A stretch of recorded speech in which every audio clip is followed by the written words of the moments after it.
Hey guys, today I want to talk about traveling with your camera stabilizer. So the one that I use is the Autopilot. It's from ProAm, and this one is a weight-based stabilizer.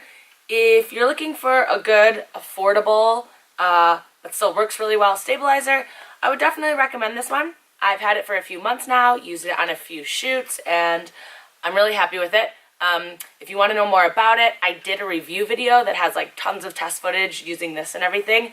I'll link it in the description below. Okay, so as a backpacker, my two huge concerns are how to get my gear from point A to point B, like on the plane, on the trains, on the metro, and everything like that. And then what to do with my gear at actual shoot days. I learned a few tips and tricks, and I just want to share with you the ways I've made it easier to travel with a piece of equipment like this. Here we go.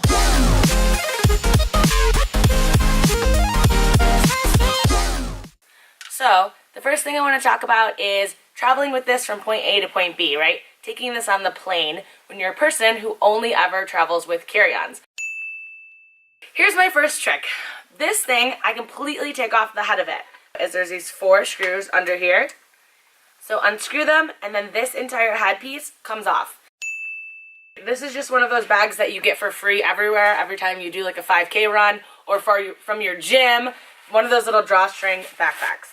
So this is what I keep it in when I travel and go to the airport. I keep this bottom plate on because it doesn't detach. So I put this in here, put it in the head, and then since you've taken that big head plate off, it completely fits into this. And then what I do is I put it in my personal item. A trick of travel for me, my personal item is always something like this, like a duffel bag that can get really big, but I always get something I can smush down smaller if need be. And as you can see, it fits in there fine. There's still a ton of extra room for all of my other personal item stuff. And this is how I transport it from location to location. A big thing when I go through airport security, don't just leave it in here because I don't know. Who knows what this would look like going through a machine? It probably looks like parts to a gun or something, honestly. So take it out. What I do is I take it completely out of this, I put it in the tray, and I put it in the tray with my camera so that it's very clear this is camera gear. I haven't had any trouble. Usually I've had almost every time they've asked me what it is, I just say it's camera equipment. That's why it's with my camera. And sometimes I really haven't been given a hard time, but I know people who they've had someone say something like, oh, why maybe this kind of thing should really be checked. What you say is, it's very expensive and very fragile, even though it's not fragile. Say it's expensive and fragile camera equipment that you need for a shoot that you're doing tomorrow. I've had friends say that. It gets you through every time because an airline doesn't want to have to pay for your expensive and fragile camera equipment that they broke in a checked bag. Alright, now on actual shooting days, I wouldn't recommend taking this on and off on your shooting day because then you have to rebalance it, and this would just take way too long. So if you're somewhere where it's like more sporty, you're doing a jungle trek, either you have a little mini backpack, I think that you could throw it into, one bigger than this, or I would just use exactly something like this. Don't put it this way now because these edges are kind of sharp. Put it in this way. So yes, this sticks out, but it's not the end of the world. When it's on your back, you actually really don't notice it. It's really not bad. It's not hitting me. It's not bothering me. But also, you can put it in a more stylish backpack if you're walking around Europe or somewhere and your hands are free to shoot with just your camera. And another really big time saver that I think is really important when you're using your stabilizer on a shoot, especially when you need to be putting your camera on, taking your camera back off, putting this in your backpack, is the use of quick release plates.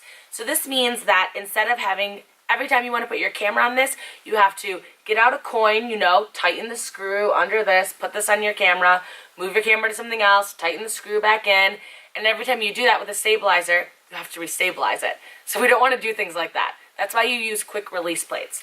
What I had on this earlier today was this one. This is a larger quick release plate. This is for a big camera. Usually when I travel, I use my Sony mirrorless, which is a light camera. That's why I use a quick release plate like this. All of the ones I use are Arca Swiss. Arca Swiss, they have these little tiny sort of feet. Your plate slides in. This plate would attach to the camera. This stays on your stabilizer, your tripod, whatever. and then you tighten it. Okay, so something like this, great for your bigger camera. Get one that fits your camera. I use this little guy. This is the end that stays on my stabilizer all the time. And then this is the end that stays attached to my camera. And then all I have to do is loosen this, slide it on here, tighten it back up, and there you go. The other really helpful thing, besides taking it on and off of this and having it already be stabilized, is taking it on and off of other things as well, right? So if you're especially a travel vlogger and any kind of vlogger, I think everyone nowadays has a Joby Gorillapod. This thing, right? These are awesome. They can attach to anything, to trees. There are little mini tripods when we're on the road and we can't bring a tripod.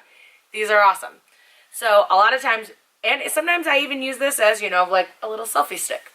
So anytime I want to switch between these two, that would be a huge pain to have to completely unscrew my camera from it. So all you have to do is quick release this, and then I have another one of these bases permanently attached to my Joby Gorillapod. Slide it back on my camera, tighten it, and it's good to go.